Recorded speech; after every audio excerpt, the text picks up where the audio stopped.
Hi Internet! Welcome back to Shimmertails, and today is a very exciting day. This is the first video you're seeing with my new haircut, which is not actually that new. I got it a month ago, I just haven't filmed anything, but now you see. It is fluffy, short on the side, short on the back, short on this side as well. This is all hair from the top of my head. I have a lot of hair. It's fun, I like it.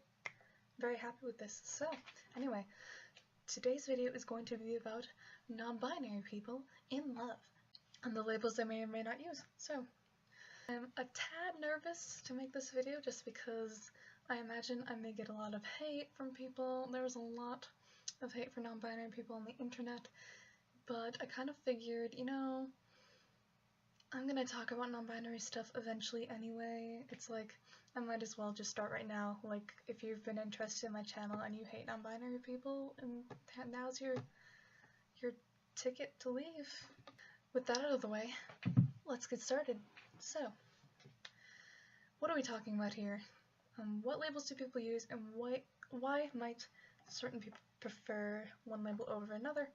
So, when it comes to describing attraction, you may notice that there are some labels that indicate your gender in relation to the gender you are attracted to, or genders you are attracted to, and some that don't, but for the most part, they do have that connotation to them.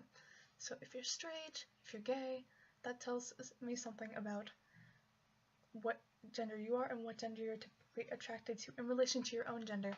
And this kind of makes it difficult for non-binary people to find a label, considering that non-binary people in a lot of cases won't be straight or gay. So where do they fit in?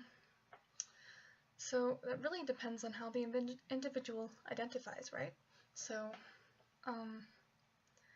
there are some non-binary people who may consider themselves, you know, close to very feminine or close to a woman, not exactly one, but close to it. And there are some non-binary people who may feel that but switched. They may feel very close to masculine. They aren't quite a man, but they feel close to it, or they feel they are partially a man or partially a woman, etc. So there are some people who, for that reason, would be totally fine with words like lesbian, gay, sapphic, Achillean. That is all fun and good for them, you know? I mean, you can call yourself whatever you want, but for a lot of people, they really struggle to come to terms with a label, with non-binary itself, but also its exclusion from most labels for sexuality.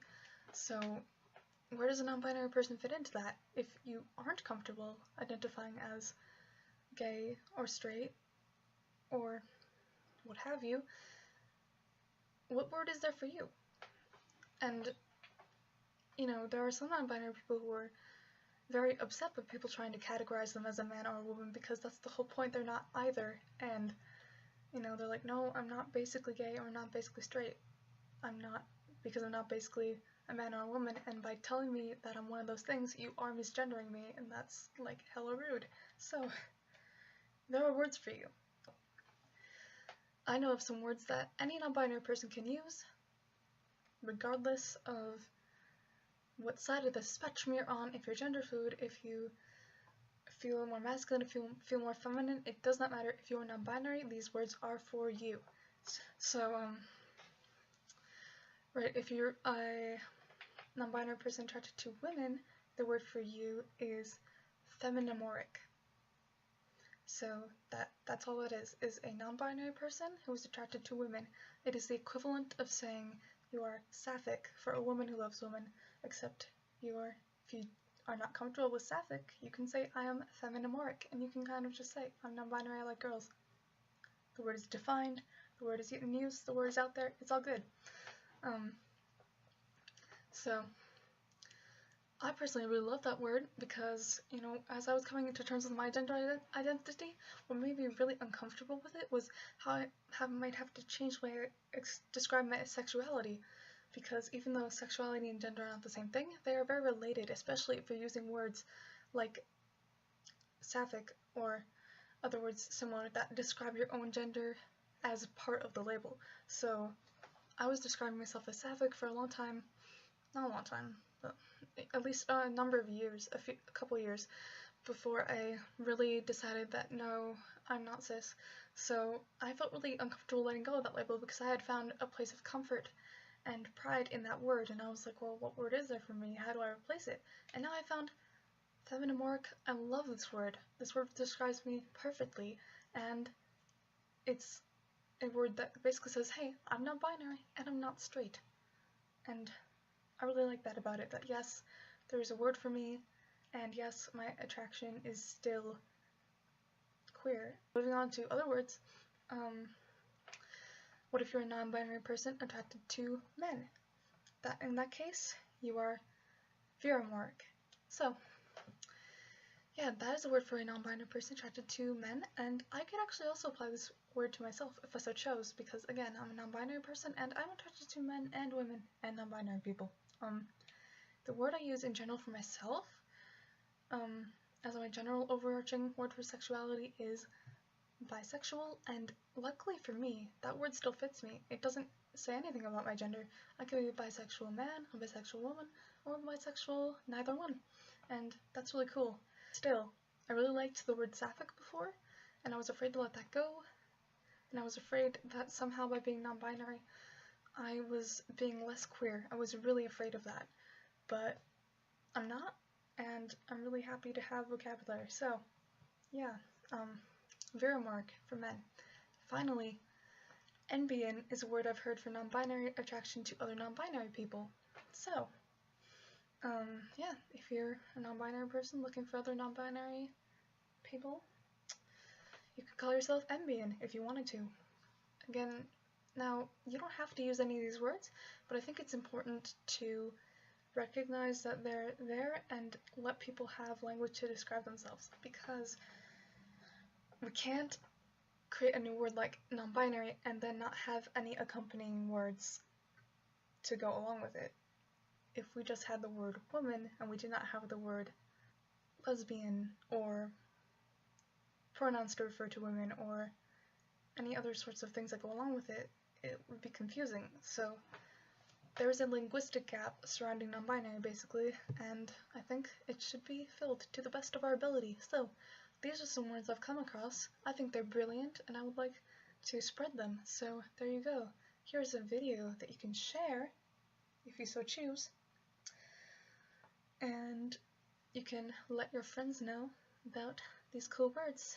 Use them to describe yourself, or don't. If you're totally cool with being called sapphic or Achillean, or what have you, that is absolutely fine. You can use whatever you want to describe yourself, but for those who are uncomfortable with binary terms, there are non-binary terms for you to use.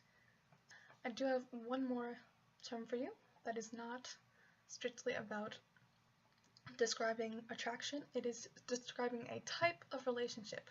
So another thing that may frustrate certain non-binary people is having their relationships categorized as straight or gay, as same gender or opposite gender, because they're like, no, you know, I'm a different gender, I'm not a man or a woman. Saying my relationship with a man is gay, or whatever other example, is misgendering me. So again, there is a way you can use a word that does not misgender the non-binary person that accurately describes the relationship, and I think that's very important.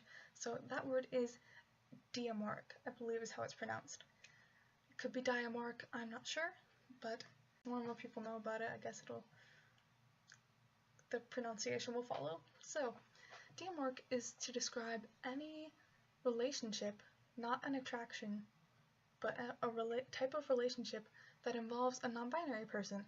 So it could be two non-binary people dating, it could be a non-binary person dating a woman, a non-binary person dating a man. Basically, if a non-binary person is there, it can be accurately categorized as Diamoric, and I think that is really cool. I really like that word. I really like that there is an option. I love options. I love labels. I love people being able to decide how they most comfortably like to label themselves. So I'm just providing this as a resource for anyone who feels like they don't have language and they really want language and it's really frustrating. So I hope this was helpful to any non-binary people out there who did not hear about these words before, and please subscribe for more non-binary videos in the future. I'm gonna get a ton of hate, and I don't care because non-binary people matter to me. Your feelings matter to me, and your ability to express yourself properly matters to me. So, have a wonderful day, and I will see you next time. Bye-bye.